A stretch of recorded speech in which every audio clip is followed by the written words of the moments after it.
I had just sold my patent for $17 million. $17 million. Let that sink in for a moment. It was a massive deal, something I'd worked on for more than 2 decades of my life. This wasn't just some lucky break or overnight success story. This was the result of thousands of hours in my workshop, bent over blueprints and prototypes, testing and retesting, failing and starting over again. There were times when I wanted to give up, when the whole thing seemed impossible, when even I doubted whether it would ever amount to anything. But I persisted. I kept going when everyone else would have quit. And finally, after all those years, I was able to breathe. I could retire. I could enjoy the life I'd built, the security I'd earned. If you're still, please tell me your name, where you're watching from, and don't forget to subscribe to this channel. My wife, Caroline, had insisted on throwing a celebration. She'd been so excited about it, planning every detail for weeks. She wanted to invite everyone, friends, family, colleagues, everyone who had been part of my journey over the years. At first, I was hesitant. I've never been one for big parties or being the center of attention, but she was so enthusiastic, so genuinely happy for me, that I couldn't say no. How could I deny her this moment of celebration? After all, she'd stood by me through all those years of struggle, through the times when money was tight and success seemed like a distant dream. Or so I thought. But right before the toast, something happened that made my heart freeze in my chest. Something that shattered everything I thought I knew about my life, my marriage, and the woman I'd shared nearly 40 years with. I saw Caroline, my own wife, my partner, the mother of my children, slip something into my drink, into my champagne. The glass that was meant for me, the one I was supposed to raise in celebration of my greatest achievement. I'd always been a trusting type, perhaps too trusting. I believed in the goodness of people, especially those closest to me. But in that moment, my whole world flipped upside down. Everything I thought I knew became a question mark. The party was in full swing by that point. The house was filled with laughter and music, the sound of clinking glasses echoing through the rooms. People were everywhere, mingling, dancing, congratulating me on my success. Familiar faces surrounded me. People I'd known for years, some for decades. They were talking about my achievement, about what it meant, about what I was going to do with all that money. Some were genuinely happy for me, others perhaps a bit envious, but all of them were celebrating, and I couldn't help but feel proud. The patent sale, after all, was a monumental achievement. It validated everything I'd sacrificed, every risk I'd taken, every moment of doubt I'd pushed through. But then there was that moment, that single, crystallizing moment when I saw Caroline by the bar, acting strangely. She thought no one was watching her. She thought she was being subtle, careful, invisible in the crowd. But I was watching. Something about her movements caught my eye, some instinct I didn't even know I possessed. That moment would stay with me forever, burned into my memory with perfect clarity. Every detail, every movement, every expression on her face, all of it frozen in time like a photograph. She was smiling, serving drinks to guests, playing the perfect hostess. Everything seemed fine on the surface. She was wearing that blue dress I'd always liked, the one that brought out her eyes. Her hair was done up the way she wore it for special occasions. She looked beautiful, elegant, the picture of a devoted wife celebrating her husband's success. But then I caught her. I saw her reach into her purse, that expensive designer bag I bought her for our anniversary 2 years ago, and pull out a small amber vial, the kind you'd expect to find in a laboratory, not at a celebration party, the kind that holds chemicals, medications, or other things. My blood ran cold, but I didn't move. I watched as she looked around nervously, checking to see if anyone was paying attention.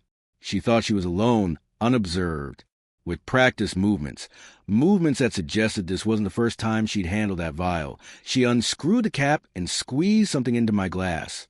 Just a few drops, maybe 3 or 4. It was quick, efficient, calculated. Then she screwed the cap back on, slipped the vial back into her purse, and turned around with that same warm smile on her face, ready to hand me the poisoned drink. I didn't panic, though every instinct screamed at me to react. My mind raced, thoughts tumbling over each other in rapid succession. But I stayed calm on the outside. Years of dealing with complex problems, of thinking through technical challenges, had trained me to keep my composure in moments of crisis. I knew this wasn't just a slip of the hand or some innocent mistake. This was planned. This was deliberate. This was murder, attempted murder. To be precise, my own wife was trying to kill me. The questions came flooding in. How long had she been planning this? Was it just about the money? When did our marriage become a lie? Did she ever love me, or had I been a means to an end all along? But I pushed those questions aside. There would be time for answers later. Right now, I needed to survive. I needed to think strategically, to stay one step ahead of her game. My heart sank, but I kept my face neutral, my expression unchanged. There was no immediate reaction, no confrontation. I didn't scream or cause a scene. That's not how you handle a situation like this. If I confronted her directly, she'd deny it. She'd make me look paranoid, unstable. She'd twist the narrative, turn everyone against me. No, I needed proof. I needed her to reveal herself. So I did something unexpected, something that would change everything. I could feel the weight of the situation pressing down on me in that moment. The noise of the party seemed to fade into the background, becoming a distant hum as my focus narrowed. There she was, my wife of nearly 40 years, thinking she had it all figured out. Caroline believed I wouldn't notice what she'd done. She thought I'd be the one who collapsed later that night, who drank from the poisoned glass and became just another tragic story. A wealthy old man who died of a heart attack on the night of his greatest triumph. Maybe she'd already rehearsed her performance for the paramedics, the police, the funeral guests. Maybe she'd already planned what she'd say, how she'd cry, how she'd play the grieving widow. But she didn't know I had been watching her every move. She didn't know that I'd seen everything. And she certainly didn't know what I was about to do. As she turned away for a moment, distracted by a guest who wanted to congratulate her, I knew I had to act fast. My window of opportunity was closing. I walked toward the bar with measured steps, careful not to appear rushed or suspicious. My hands were steady despite the adrenaline coursing through my veins. I picked up both glasses, mine, the one she'd poisoned, and the one sitting next to it, untouched and innocent. The poisoned one had a slight discoloration, barely noticeable unless you were looking for it. That's how I knew which was which.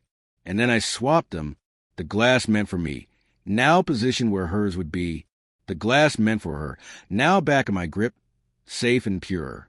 It was a simple action, taking no more than a few seconds, but it felt like the most significant thing I'd ever done. I was literally turning the tables on her plot, reversing her deadly scheme with one swift movement. I didn't confront her. I didn't make a scene or announce what I'd discovered. That would have ruined everything. Instead, I simply waited, my heart pounding in my chest as I watched her turn back toward me. She approached with that smile still plastered on her face, that mask of the loving wife. She reached for her glass, the one she thought was safe, the one she prepared for herself while planning my death. I handed her the poisoned glass with a smile of my own and said, "Here, this one's for you. Enjoy." The words came out smooth, casual, as if I was just being thoughtful, as if I hadn't just handed her the instrument of her own destruction. Her fingers wrapped around the stem of the glass, and for a moment, our eyes met. Did she see something in my expression? Did some instinct warn her that something was wrong? If it did, she ignored it. She was too confident in her plan, too certain that everything was going according to her scheme. She raised a glass to her lips and took a big sip, completely unaware of what she was drinking. I watched every second of it, watched the poisoned liquid pass her lips, watched her throat contract as she swallowed. And then it started. At first, nothing seemed wrong. She lowered the glass, still smiling, still playing her part. But then her face changed. The smile flickered and died. Her eyes widened, first in confusion, then in recognition, and finally in sheer panic. She knew. Suddenly, she understood what had happened. The poison she'd meant for me was now coursing through her own bloodstream.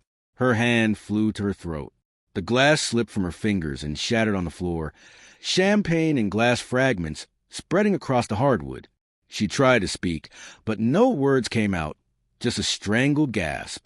Her body began to jerk violently, muscles contracting in spasms she couldn't control. I watched as she stumbled backward, her legs buckling beneath her.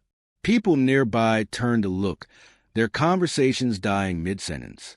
Someone screamed, and then Caroline fell to the ground, convulsing, her perfectly styled hair coming undone, her blue dress crumpling beneath her. I could have let her die. Standing there, watching her writhe on the floor, I could have simply done nothing. I could have let the poison she prepared for me complete its work on her instead. Part of me, a dark part one didn't know existed until that moment, wanted to. Part of me wanted to watch her pay the ultimate price for her betrayal, for her willingness to murder me in cold blood for money. But I didn't. No, I wasn't like her. I wasn't driven by rage or anger, though both emotions burned in my chest. I was driven by something more powerful, intelligence, strategy, and the will to survive with my dignity intact. This was my moment to turn the tables completely, to show her that she'd underestimated me in the worst possible way. Guests screamed as Caroline's body continued to seize on the floor. Some people rushed to call 911, their hands shaking as they fumbled with their phones. Others pulled out their devices to record the scene, because that's what people do now. They document tragedy like it's entertainment. Some just stood there in shock, frozen, unable to process what they were witnessing. It was chaos. Complete, utter chaos. The celebration had transformed into a nightmare in the span of seconds. But I stood there, unmoved, my glass still in my hand, watching as Caroline lay on the floor convulsing. My wife, the woman who had shared my bed, raised my children, attended countless dinners and events by my side, was now the center of attention, but not in the way she planned. She had no idea I was the one who had orchestrated her downfall. She had no idea that I'd seen through her plot and reversed it. In her final moments of consciousness, before the ambulance arrived, I wondered if she understood. Did she realize that I knew? Did she understand that her attempt on my life had failed, that her own weapon had been turned against her? She had planned to poison me for the money. That much was clear. $17 million was apparently worth more to her than 40 years of marriage, more than the life we'd built together, more than whatever love we'd once shared. But now, she was the one in danger, the one who would face the consequences. As I watched the scene unfold around me, paramedics rushing in, guests crying and consoling each other, police officers beginning to ask questions, I couldn't help but think about everything that led to this moment. When had our marriage become a transaction to her? When had I become nothing more than an obstacle between her and a fortune? Was it recent, or had she been playing a long game for years? The questions haunted me even as I watched them load her onto a stretcher, her body still twitching, an oxygen mask being placed over her face. But I wasn't just going to let this go. No, I was going to make sure Caroline paid for what she tried to do. Attempted murder, after all, is still a serious crime, even if the attempt fails, even if it backfires spectacularly. I knew I had to document everything, every single detail that could prove her guilt and my innocence. The authorities would have questions. Her family would have questions. The media would have questions. And I needed to be ready with answers, with evidence, with an airtight case. In the days that followed that terrible night, while Caroline lay in the hospital recovering, the doctors had managed to pump her stomach and administer antidotes in time to save her life. I didn't waste a moment. I contacted my lawyer first thing the next morning. Not just any lawyer, but one who specialized in criminal defense and family law. I told him everything, laid out the entire sequence of events with precision. He listened without interrupting, taking notes, his expression growing more serious with each detail. Then I took action. I installed security cameras around the house, high-definition ones with audio recording capabilities. I placed them in every room, every hallway, every entrance and exit. If Caroline tried anything else when she returned home, if she made any attempt to cover her tracks or eliminate evidence, I would have it all on video. I tracked her phone records, her email accounts, her financial transactions. I hired a private investigator to dig into her recent activities, her relationships, her movements in the weeks leading up to the party. What I discovered was damning. Caroline had been having an affair with someone I'd once considered a friend, a man 15 years her junior who worked at the gym she'd started attending 6 months ago. They'd been planning this for months. exchanging messages about what they'd do with my money once I was gone. They'd even joked about it, treating my impending murder like it was some kind of adventure. The poison she'd used? She'd ordered it online, having it shipped to a P.O. box I didn't know she'd rented. She'd researched dosages, symptoms, and how to make it look like a natural death. The evidence piled up. Bank statements showing large cash withdrawals. Text messages discussing their plans. Receipts for the poison. Security footage from the party showing her tampering with my drink. Medical reports from the hospital detailing the substance found in her system. The same substance that would have killed me if I had drunk from that glass. I wasn't just going to survive this. I was going to make sure she was caught, prosecuted, and punished too. The full extent of the law. I started gathering everything systematically, organizing it into files that my lawyer could use. Every piece of evidence was cataloged, every timeline verified, every connection established. I created a comprehensive dossier that painted a clear picture of premeditated attempted murder. There would be no ambiguity, no room for reasonable doubt, no possibility of her claiming it was an accident or a misunderstanding. The days that followed were tense in ways I'd never experienced before. Every moment felt heavy with significance, with the weight of betrayal and the anticipation of justice. Caroline thought she had gotten away with it, at least partially. Oh, she knew I must have figured out something. The swap of the glasses was too perfect to be coincidence. But she didn't know the extent of what I'd discovered. She didn't know about the evidence I was compiling, the case I was building against her. When she was released from the hospital, she came home to a house that looked the same, but was fundamentally different. Those security cameras were hidden well enough that she didn't notice them immediately. I watched her on my phone, on my laptop, seeing her search for evidence of her crime, seeing her try to dispose of the vials she'd used. But it was too late. I'd already found it, already had it tested, already turned it over to the police as evidence. I knew better than to confront her directly. That's not how you handle something like this. You let the system work. You let the evidence speak. You let justice take its course. But I'll admit, there were moments when it was hard.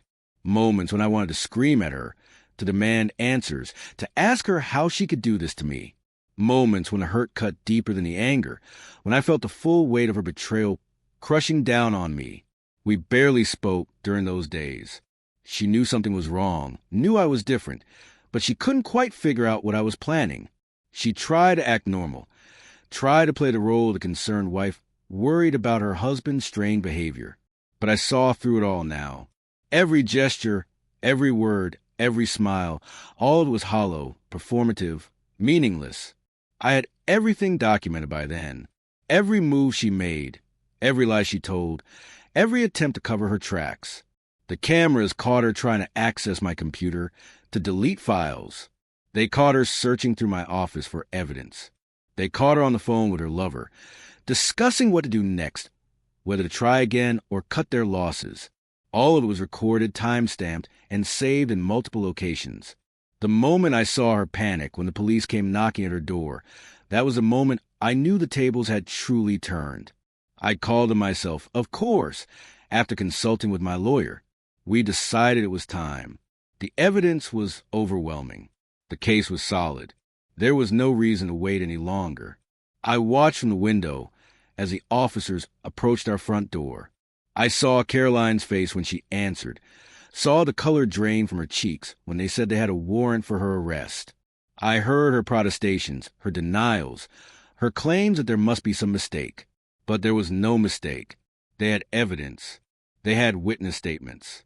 They had the poison, the medical reports, the security footage, the messages with her lover. They had everything. She thought she was the one who would be in control, the one who would inherit millions and start a new life with her young lover.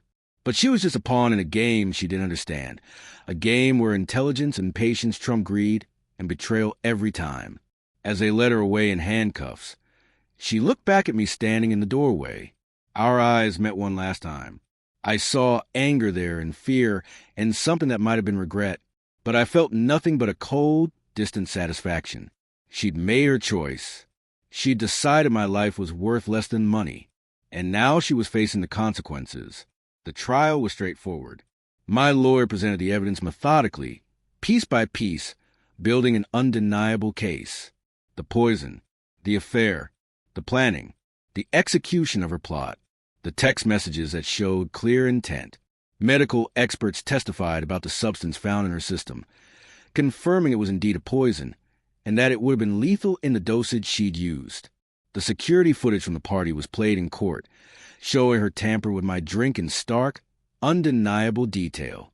Caroline's defense tried to claim it was a misunderstanding, that she'd only meant to make me sick, not kill me, but the evidence contradicted that. The dosage was lethal. The planning was extensive. The intent was clear. They tried to paint me as paranoid, as someone who'd orchestrated an elaborate frame-up. But how could I have forced her to poison her own drink?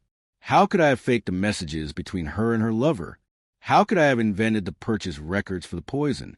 The jury didn't take long to reach their verdict.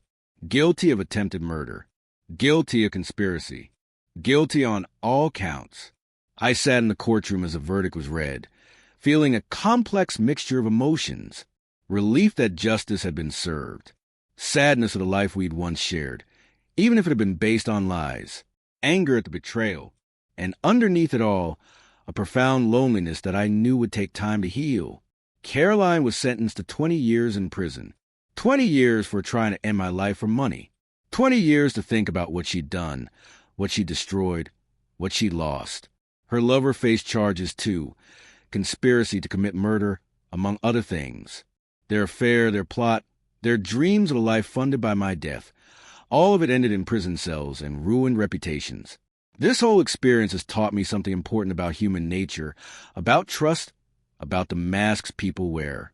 Trust can be broken in the most unexpected ways, by the people you least expect, in moments when you're most vulnerable. The woman I'd shared my life with, who I'd trusted completely, who I'd built a family and a future with, she was willing to kill me. That realization shook me to my core. But it also taught me about resilience, about the power of staying calm under pressure, about the importance of intelligence over emotion in moments of crisis.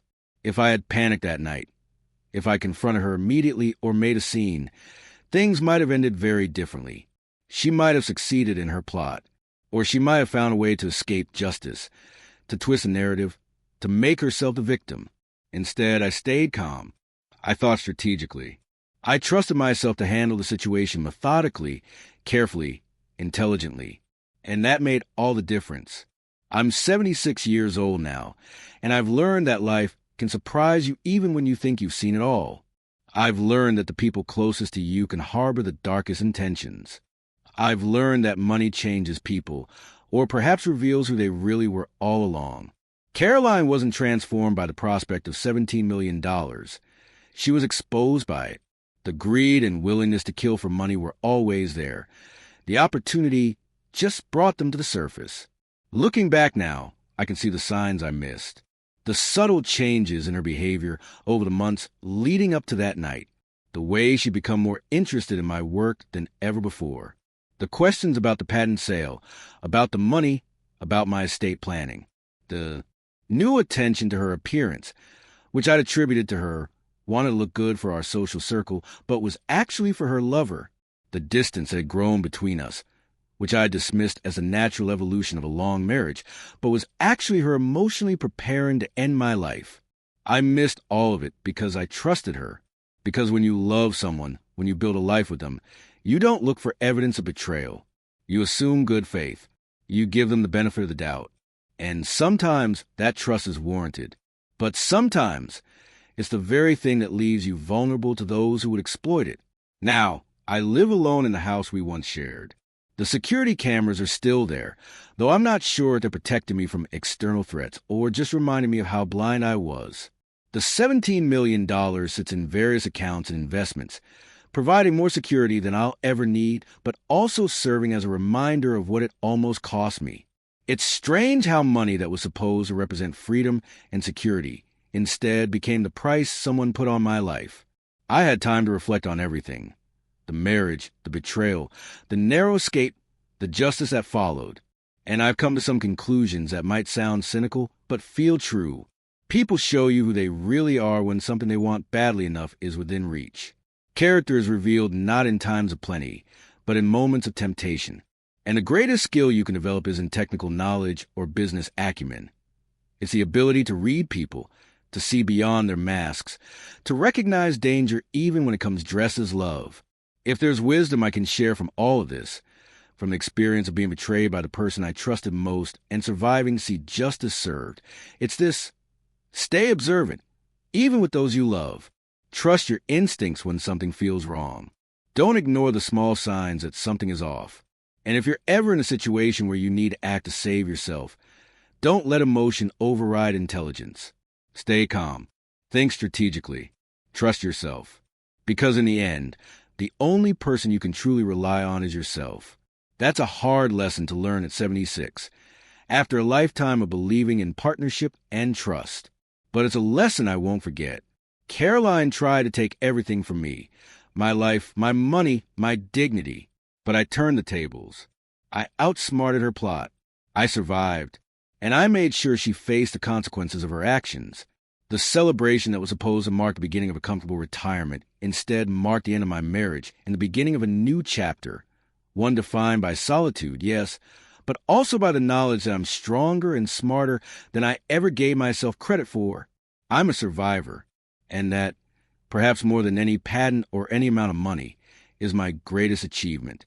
At 76, I thought I knew everything about life, about people, about the world. Turns out, there are always new lessons to learn, even painful ones, even devastating ones. But I'm still here. I'm still standing. And I'll spend whatever years I have left living on my own terms, trusting carefully, loving wisely, and never, ever taking a drink I haven't poured myself. That night changed everything, but it also revealed everything. And in a strange way, I'm grateful for that clarity, even though it came at such a high cost. Because living a lie, even a comfortable one, is no way to live at all. Better to know the truth, however painful, than to die never knowing you were betrayed. Subscribe to stick around, because next week, I'm going to tell you about the other time I turned the tables. When everything seemed lost, but I came out on top again. Trust me, you won't want to miss it. Comment your thought and share this video as part of your support.